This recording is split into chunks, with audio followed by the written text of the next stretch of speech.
destination à venir, c'est le musée du Louvre. Peut-être que vous y êtes déjà allé car c'est un musée très très populaire, mais qui en vaut la peine également. Alors j'y suis allé tout récemment et j'ai fait des petites vidéos pour vous faire partager ma visite. Je ne vais pas vous faire une visite, c'est pas vraiment le but de la vidéo, c'est surtout de vous faire partager ce qu'il me plaît dans ce musée. J'aborderai quelques œuvres qui me touchent beaucoup, il y en aurait tant d'autres à citer. Peut-être que si cela vous plaît, je pourrais remettre le couvert, retourner au Louvre et choisir d'autres œuvres dont je vous parlerai avec plaisir. N'hésitez pas également à me dire si vous avez des œuvres que vous aimez, lorsque peut-être que vous y êtes allé, que vous avez été interpellé par des œuvres en particulier, et peut-être même que sans y être allé, il y a des œuvres qui vous viennent à l'esprit et dont vous aimeriez citer le nom. Alors le musée du Louvre, c'est un immense musée avec une surface d'exposition de plus de 60 000 mètres carrés. Et quand on y va, je vous recommande vraiment de choisir l'aile du musée, la période historique que vous allez visiter, car il y en a... Waouh, pardon pour le bruit du moteur. Il y en a beaucoup, vraiment beaucoup, et des périodes historiques, et donc il va vraiment falloir choisir, au risque de faire une boulimie ou de ne pas tenir très longtemps. Alors il y a de l'art occidental, du Moyen-Âge jusqu'à 1848, mais aussi l'art des civilisations antiques. On pense à l'art oriental, l'art égyptien, l'art grec, étrusque ou encore l'art romain. Et bien sûr l'art des premiers chrétiens et de l'islam également. Alors quand on va au Louvre, premier conseil, jetez-vous sur un plan. N'allez pas vous lancer dans le Louvre sans avoir pris le plan. Vous en avez plusieurs qui sont à votre disposition. Il y a le plan en français si vous êtes francophone, et si comme moi vous êtes un ami des langues étrangères et des langues anciennes, eh bien vous pouvez choisir un plan dans une autre langue, ne serait-ce que par curiosité.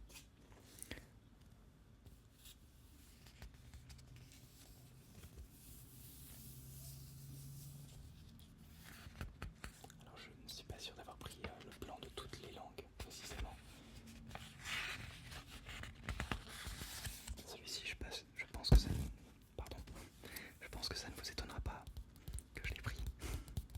Deutsch. Il y a beaucoup d'Allemands à Paris qui visitent cette jolie ville et bien sûr qui vont au Louvre.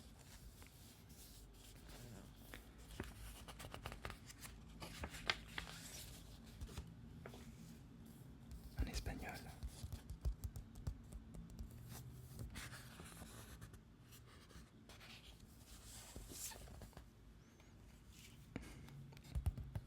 Et bien sûr en anglais. Alors je vais vous montrer comment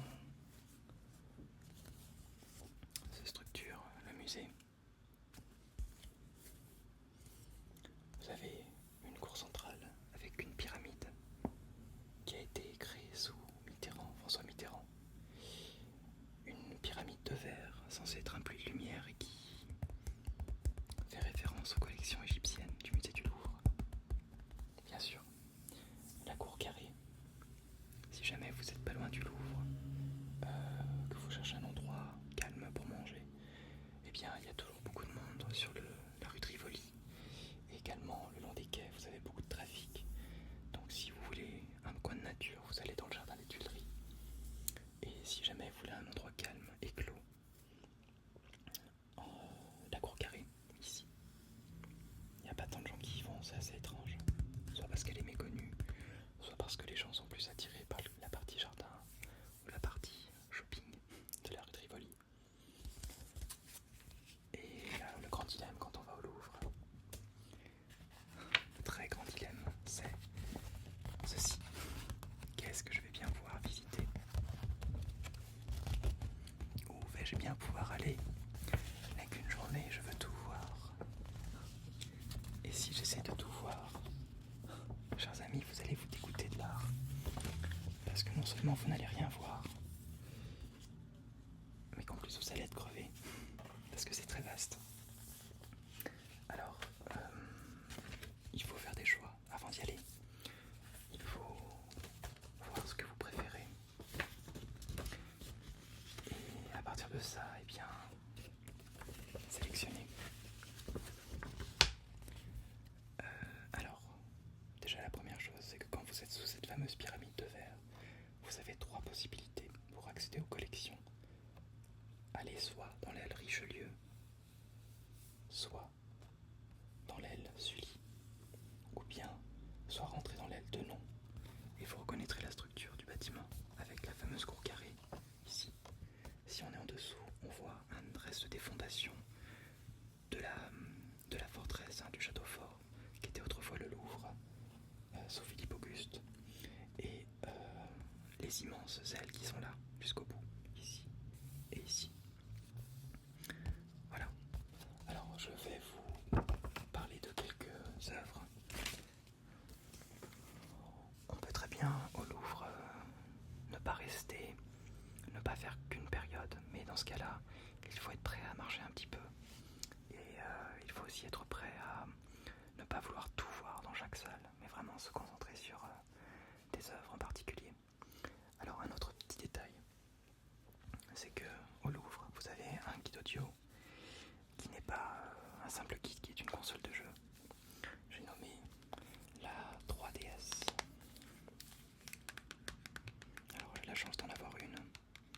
J'en ai pas fait l'acquisition, simplement pour visiter le Louvre, mais c'était l'occasion de l'utiliser aussi.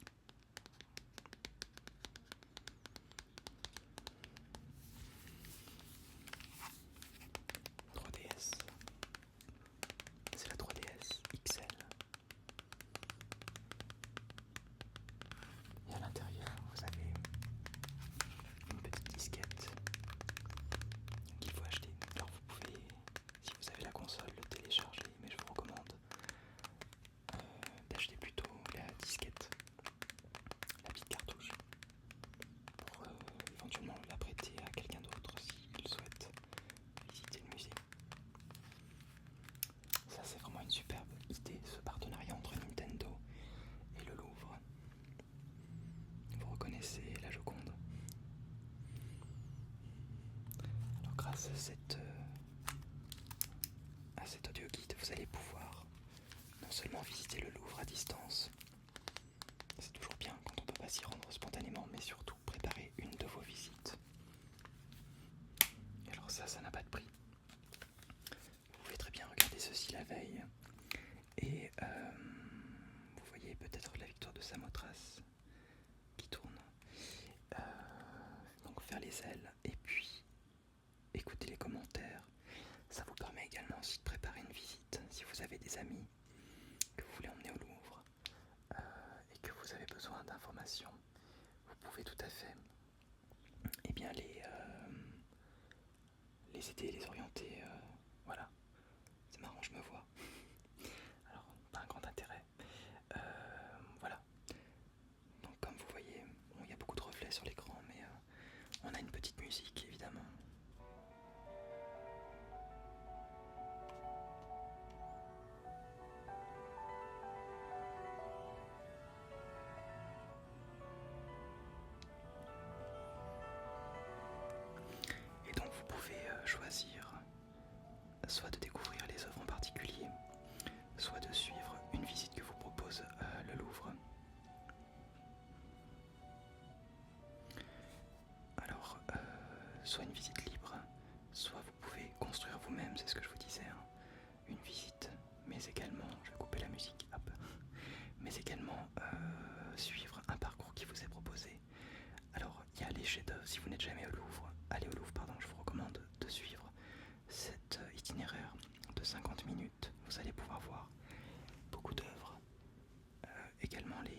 bâtiments, des chambres, des lieux, des salles dans le Louvre qui ont aussi leur lot d'histoire. Voilà.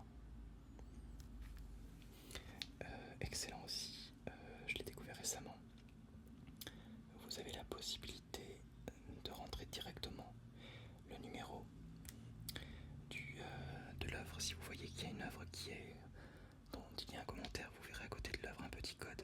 Et il suffit de rentrer ce code pendant la visite pour tout simplement pour entendre le commentaire de l'œuvre en question. Donc elle est vraiment génialissime. Voilà. Donc si vous avez une 3DS, un achat utile et agréable.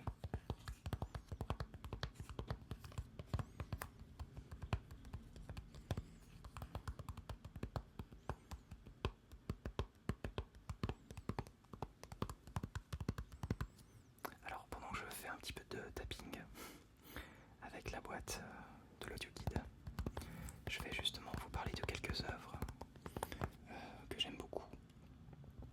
Déjà quand vous vous baladez dans le Louvre, il y a une mise en scène des œuvres que je trouve que j'ai rarement retrouvées dans d'autres musées du monde. Et je pense qu'on a la chance d'avoir un musée tellement vaste qu'on peut jouer avec l'espace et du coup vraiment mettre en valeur les œuvres.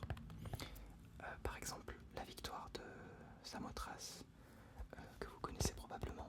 On monte les escaliers et on tombe sur cette sculpture grecque de l'époque hellénistique qui représente une déesse de la victoire posée sur l'avant d'un navire.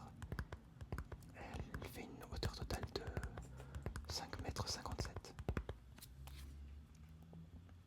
Elle est vraiment magnifique.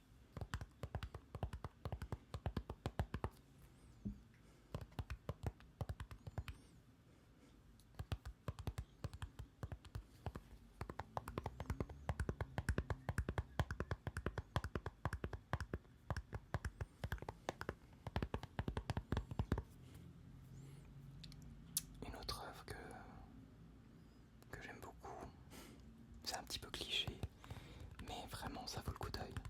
C'est la Joconde, un tableau de Léonard de Vinci. Alors il y a mon chat qui vient d'éternuer. C'est pas moi, je vais vous le montrer. Alors qu'est-ce qui t'arrive? Hop, je crois que je vais faire plaisir à Anita. C'est Anita qui voulait absolument la voir. Dis bonjour à la caméra. Alors elle va jamais au Louvre. Mais bon, c'est un amour. Est-ce que je peux continuer ma vidéo? Tu m'autorises? C'est le printemps, mais il fait frais donc elle a dû s'enrhumer. Alors, qu'est-ce que je disais?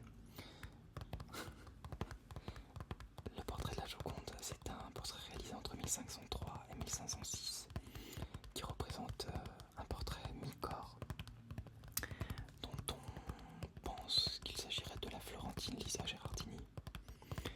Elle a été acquise par François Ier. C'est une peinture à l'huile sur un panneau de bois.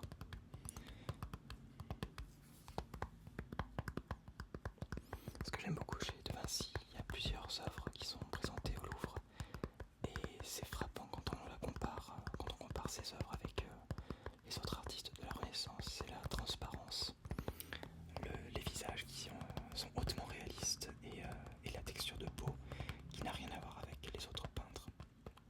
Une espèce de transparence avec des couches de peinture très très diluées, multiples, le sfumato qui font que on a vraiment l'impression que les personnages sont face à nous. Quand vous êtes dans la salle de la Joconde, alors vous verrez qu'il y a énormément de monde. Il faut être assez courageux. Vous verrez que la plus grande toile de la pièce s'appelle Les Noces de Cana. Elle fait face à la Joconde. C'est un tableau de Véronèse.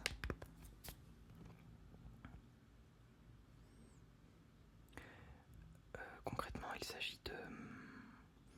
en fait, c'est assez vaste, puisqu'on y dénombre 132 personnages. Donc il faut vraiment se poser, limite s'asseoir face à cette immense peinture et essayer de se représenter un petit peu ce qui s'y passe.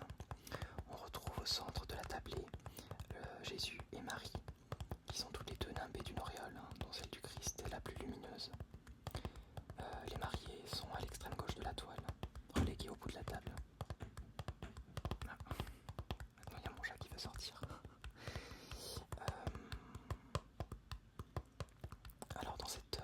Dans cette peinture, Jésus transforme l'eau en vin, ce qui constitue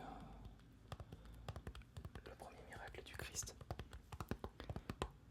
Voilà, c'est une œuvre qui est surtout immense, c'est vraiment le format qui est impressionnant. Alors il y a aussi, toujours dans la Renaissance, les saisons du peintre Giuseppe Arcimboldo. C'est une série de 4 tableaux peints entre 1563 et 1573. Et chaque tableau est constitué d'un portrait de profil composé d'éléments rappelant la saison. Donc l'hiver regarde ainsi le printemps et l'automne l'été.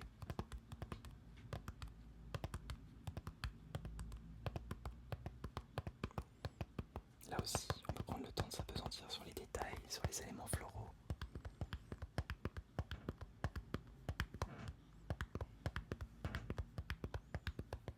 Un miracle, elle a réussi à sortir toute seule. C'est si rare.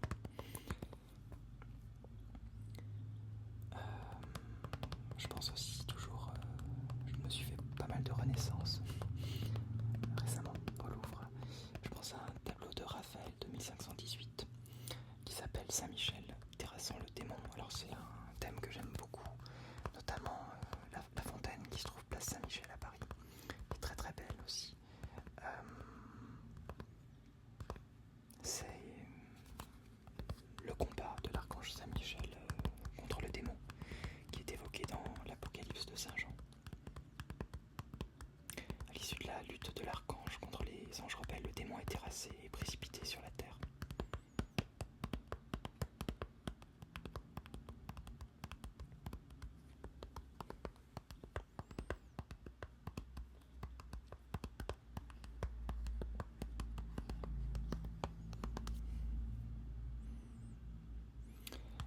Alors une dernière chose, il y a vraiment des tonnes de choses, mais je vous parle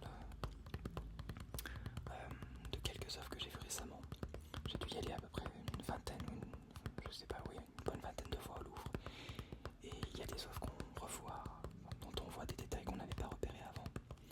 Et je pense à une partie de l'art égyptien qui vient de rouvrir. Ce sont les portraits du Fayoum, qui pour moi sont assez frappants parce que alors ils sont datés de l'Égypte romaine et ils constituent le plus exceptionnel ensemble de peintures antiques, remarquables tant par la qualité artistique que par leur signification. Ce sont des portraits funéraires peints qui étaient insérés dans les bandelettes au niveau du visage de la momie, et le défunt y représentait le visage de 3/4 en buste. C'est extrêmement réaliste.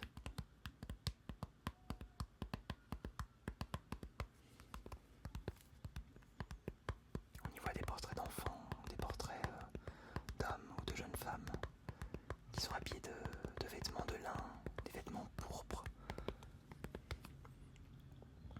Et c'est une période...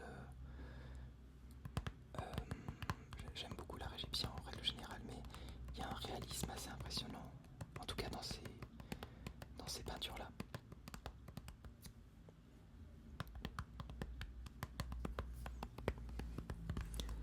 Voilà, alors je ne suis pas vraiment rentré dans le détail des œuvres. Si jamais vous souhaitez que je vous parle d'une œuvre en particulier, si vous souhaitez que j'entre dans davantage de détails, n'hésitez pas, et je me ferai un plaisir d'expliquer un peu plus précisément une œuvre. Mais pour ce faire, vous avez l'audio guide officiel du Louvre, qui vraiment est génialissime.